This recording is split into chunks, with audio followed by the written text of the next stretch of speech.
tutorial to show you how to make the Kirsty zipper case. It's designed to fit round an A5 notebook or diary.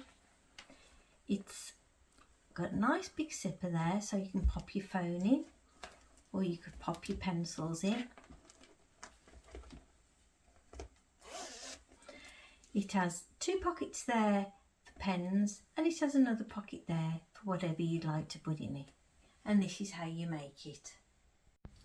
And this is what you'll need: a zipper, some flat elastic, fabric for the outer, fabric for the lining, fabric for the pocket, and fabric for the pocket again. And this is how you make it. Take your largest piece of fabric for the front pocket and fold it in half, wrong sides together. Press and then top stitch all along there. You might want to use your fancy stitch at this stage. I've top stitched all along there, and I folded it in half to determine the centre and pressed it, and I'm going to place it on the front of the outer.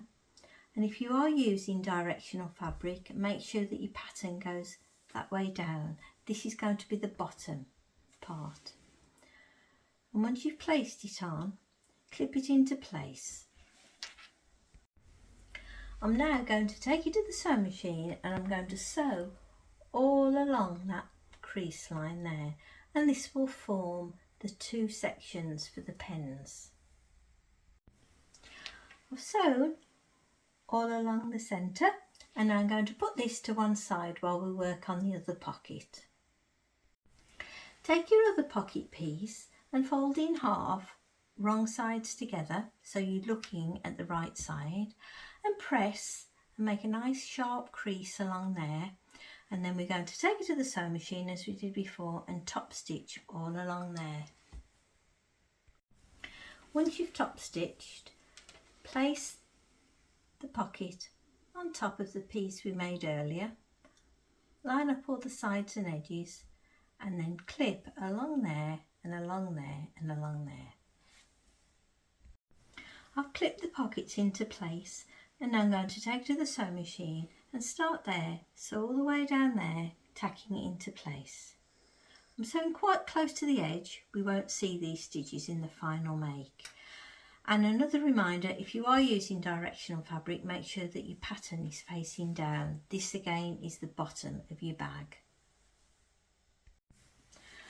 I've tacked close to the edge all along there, starting at that top pocket there, and I've sewn all the way down there, across the bottom and back up to the top.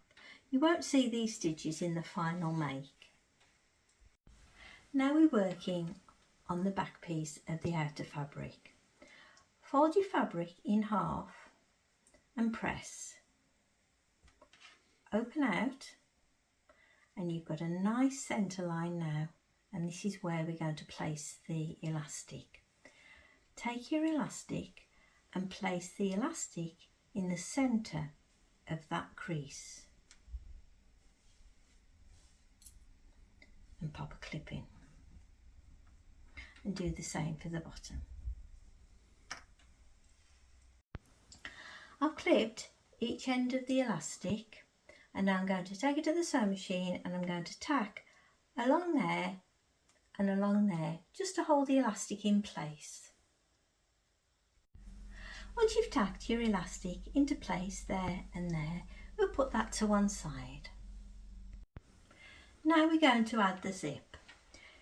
Take your front piece, which has got the pockets on, and then place your zip with the tab facing downwards on the top edge, and make sure that the top of the zip and the top of your bag are level. And then take your lining and place it on top, right sides together,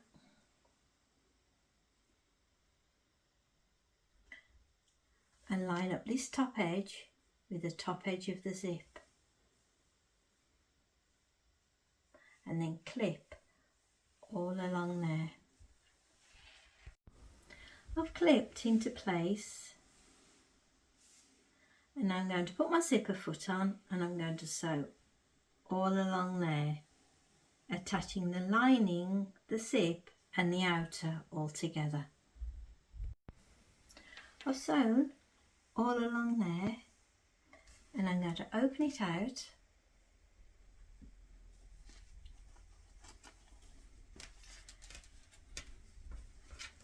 take it over to the iron and press. Once you've pressed it, we're going to take it over to the sewing machine and we're going to start there and we're going to top stitch all along there. I've top stitched all along the top edge, and now I'm going to take the back piece, the piece with the elastic on, and place it right sides together on top,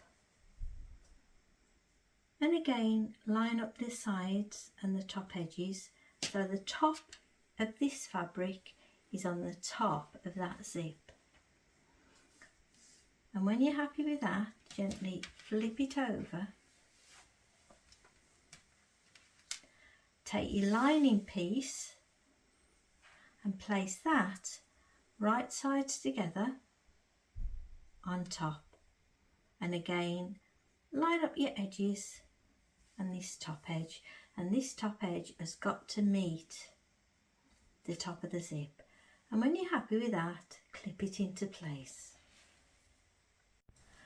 I've clipped all along, and now I'm going to put my zipper foot back on and I'm going to sew all along there, joining everything together. I've sewn all along there and I'm going to open it out.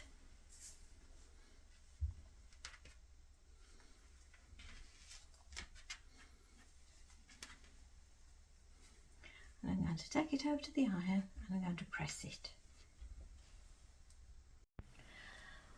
I've pressed it open, and as you can see on the back you've got all your lining, and on the front is your outer.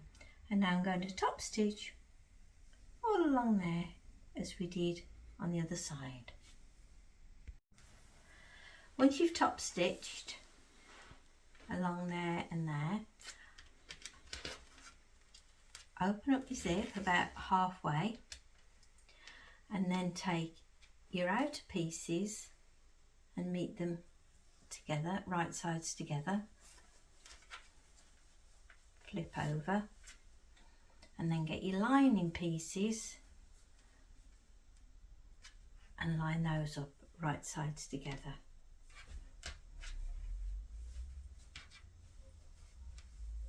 Use lots of clips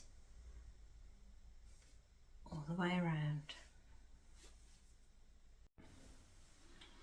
I've clipped all the way around, and now I'm going to take it to the sewing machine and I'm going to start there and stop, all the way down there and stop, across there, whoops, and stop, all up there and stop, and along there. I'm using 1/4 inch seam allowance, and I've remembered to leave a gap in the lining.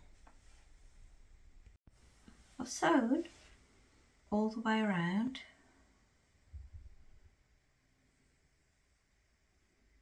I've snipped the 4 corners and I've cut the excess zip each side, and now I'm going to turn it through the gap I left in the lining.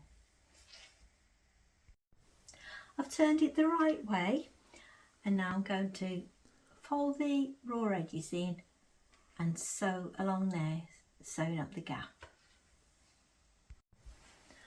I've tucked the lining in and I've pressed it, and that's your Kirsty zipper case all finished.